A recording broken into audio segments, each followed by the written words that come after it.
আউযুবিল্লাহি মিনাশ শাইতানির রাজিম। বিসমিল্লাহির রহমানির রহিম।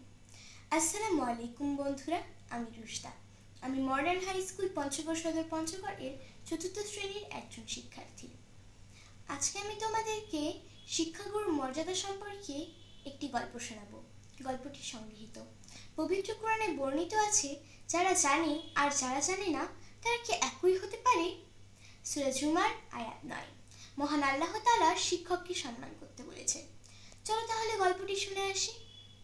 বাদশাহ আলমগীরের পুত্রকে এক মৌলবি পড়াতেন।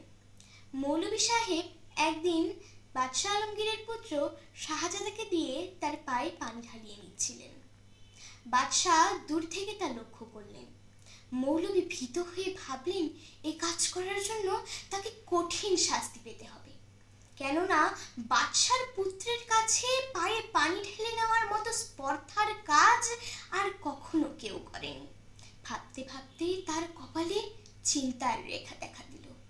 পরক্ষণে তিনি ভাবলেন, আমি শিক্ষক হিসেবে আমার মর্যাদা সবার উপরে। এ কাজ করার জন্য যদি আমার শাস্তি পেতে হয়, আমি মাথা পেতে নেব। পরদিন সকালে বাদশার দূত শিক্ষককে ডেকে নিয়ে গেল ঘাস কামড়াতে। শিক্ষক ভীত হয়ে বললেন, কি সৌভাগ্য আমার, দিল্লিপতি স্বয়ং আমাকে দুধ পাঠিয়ে ডেকে এনেছে। তবে তা জানলে আমি খুব খুশি হতাম। কি কারণে আপনি আমায় ডেকেছেন?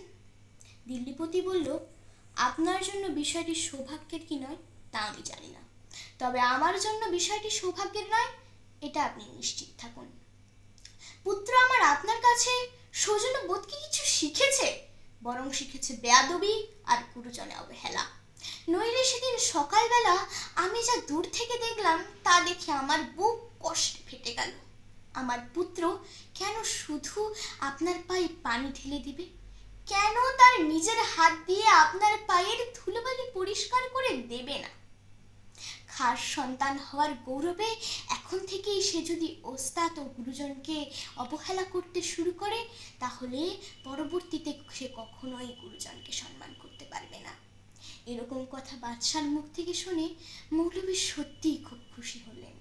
তিনি বললেন, সত্যি আপনি মহান উদার বাদশাহ আলমগীর। বন্ধুরা, এই গল্পটি থেকে আমরা কি শিখলাম? আমরা শিখলাম বাদশাহ আলমগীরের উদারতা ও শিক্ষকের প্রতি সম্মান। একজন শিক্ষার্থী তখনই মানুষের মতো মানুষ হতে পারবে যখন সে শিক্ষককে যথাযথ মর্যাদা করবে।